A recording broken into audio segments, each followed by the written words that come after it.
आपका मेरे चैनल पर स्वागत है। क्रोध पर महात्मा बुद्ध के विचार।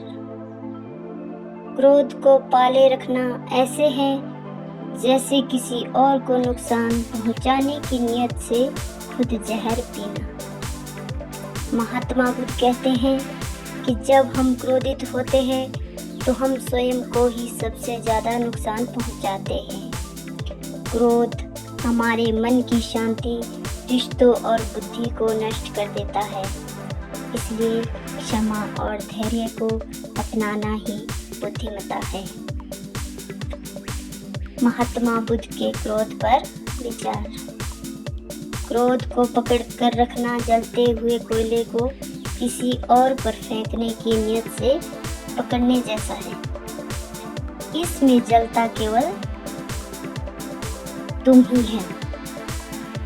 जो व्यक्ति क्रोध करता है वह अपनी ही बुद्धि और विवेक को खो देता है।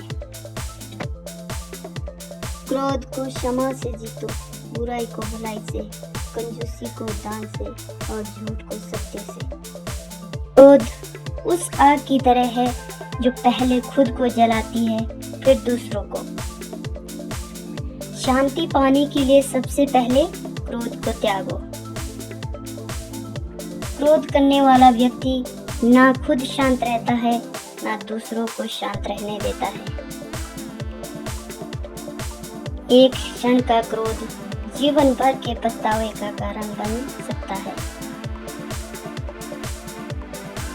बुद्धिमान वह है जो क्रोधित होते हुए भी शांत रहना जानता है।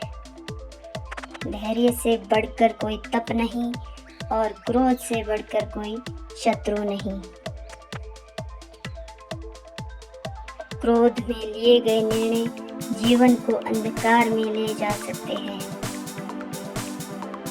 क्रोध तुम्हें नीचे गिराता है, करुणा तुम्हें ऊपर उठाती है।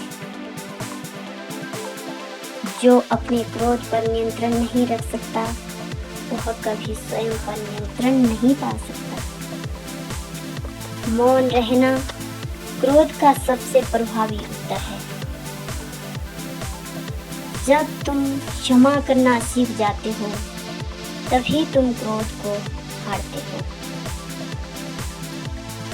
क्रोध बुद्धि को अंधा कर देता है और निर्णय को कमजोर। शत्रु को शत्रुता से नहीं बल्कि प्रेम और शांति से जीता जा सकता है। क्रोध में डूबा मन एक गंदे पानी के तालाब की तरह होता है। उसमें कुछ भी स्पष्ट नहीं दिखता। क्रोध कभी समाधान नहीं लाता, केवल और अधिक समस्याएं खड़ी करता है। जिसने अपने क्रोध पर विजय पा ली उसने सबसे कठिन युद्ध जीत लिया। सच्चा योद्धा वह नहीं जो दूसरों को हराता है, बल्कि वह है जो अपने क्रोध को हराता है। धन्यवाद।